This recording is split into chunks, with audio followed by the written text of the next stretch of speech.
మంత్రజాలము కార్యక్రమమునకు స్వాగతం. శతానీకుడు పరంతపునకు మధ్య ఈ విధముగా సంభాషణ జరిగింది. శతానీకుడు, స్వామి వేణుగానము చేయనున్నారని అందరి ఆడివారినందరినీ జలయంత్ర మంటపమున సమావేశము చేశారు.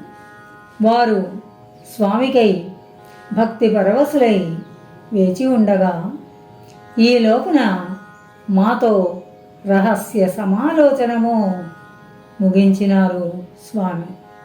అందు ఈ దుండగుల మూర్ఖ ప్రవర్తనము, రస్వాంగుల రహస్య విధానములు, వారి ఆత్మబలి ప్రణాళిక మాకు వివరముగా తెలిపి కర్తవ్యబోధ చేసి హెచ్చరించారు. పరంతపుడు, ఆత్మబలి ఏమి? దానిని గురించి మాకింతవరకును స్వామి తెలుపలేదే. శతానీకుడు, నేడు సమయము వచ్చినది కనుక తెలుపవలసినదిగా నన్ను హెచ్చరించారు. ఈ హ్రస్వాంగులు కాలయవనుని సోదరుడు, నిగళయవనుని పరివారము, వ్యాయామ విద్యయందును శస్త్రాస్త్రములయందును మోటు తేలినవారు. ఆత్మతాడనము, సింహ వ్యాఘ్రములతో మల్లయుద్ధము, నిప్పులలో దూకి నడచుట, నీటిలో మునిగి ఈది తేలుట, భూబిలములలో చిరకాలము నిశ్చేష్టులైయుండుట మున్నగు విద్యలలో క్రమశిక్షణ పొందినవారు వీరు.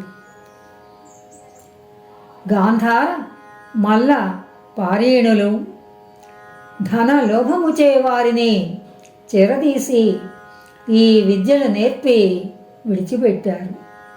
గాంధార వీరులనగా శకుని అంకురములు, ఆశ్రిత మూలఛేద విద్యలో పారము ముట్టినవారు, కలిరాజునకు పూలబాట తీర్చినవారు వారే.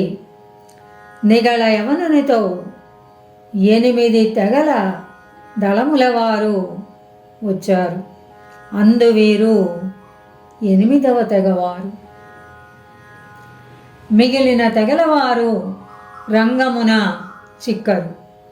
ఈ రస్వాంగులు మాత్రము బయటపడి బాహాటముగా ప్రజాక్షేమమును కల్లోలపరిచి భయోత్పాతము పుట్టించి ఎవ్వరెవ్వరో తెలియని స్థితి ఏర్పరచుటకు దిగినవారు.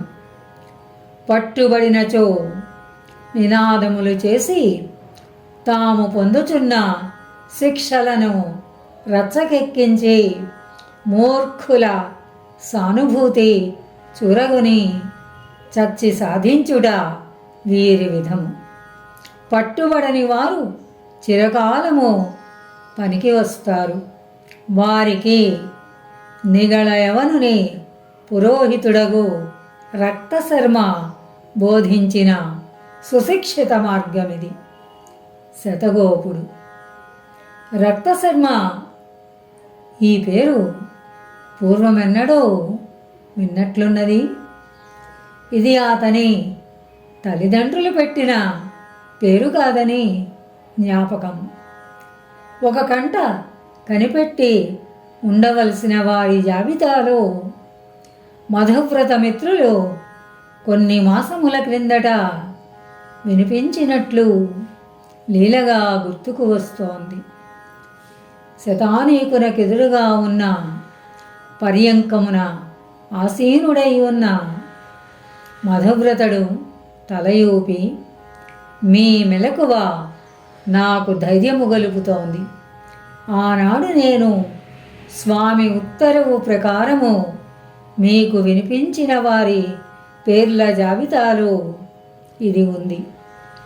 ఈ రక్తశర్మ సాందీపుల సహాధ్యాయి శతరుద్ధర్ ఇప్పుడు గాంధార సమీప వనసీమలలో ఆశ్రమ నిర్మాణము చేసి దండనేసిని ఉపదేశించుటకని స్నాతక వ్రత దీక్షితులైన నైష్టిక బ్రహ్మచారులను కొన్ని వందల మందిని చేరదీసినాడు.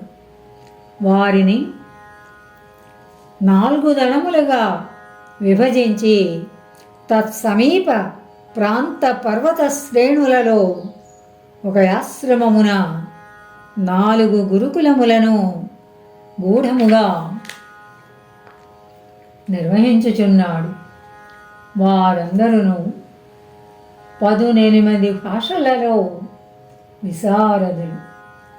శకునికి ప్రాణమిత్రుడగు ఈ రక్తశర్మ తన కుటిల నీతిచే యుధిష్ఠిరుని సామ్రాజ్యమునకు అవ్యవస్థ చేకూర్చుటయే జీవితాదర్శముగా నిర్వహించుచున్నాడు. తాను మరణించులోపున యుధిష్ఠిరుడు రాజ్యభ్రష్టుడై దుర్మరణము పాలగునట్లు ప్రతినబూనినాడు. ఈ స్వార్థమునకు ఉపకరణములుగా నిగళ యవనుని గూఢచారులను తంత్రజ్ఞులను చేరదీసినాడు.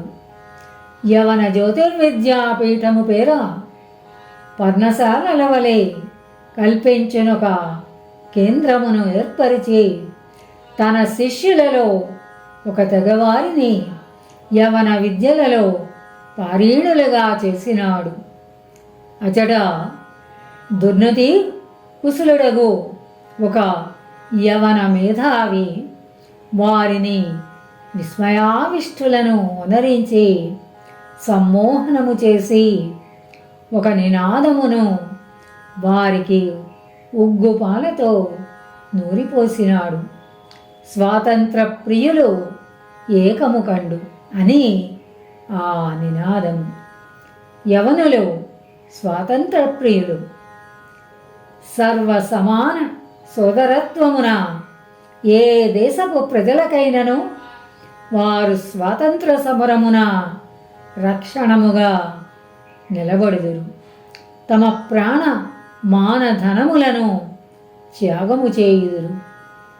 ఈ పవిత్రోద్యమమున ఆవశ్యకముగు వారికి ఆయుధములను సైన్యములను కూడా ఫలాపేక్ష లేకయే సద్వినియోగము చేస్తారు అని ఒక వర్తమానమును కూర్చి వ్యక్తిగతముగా గురుకులములలోని యువకులలో దానిని ప్రచారము చేయించినాడు. స్వస్తి సశేషము.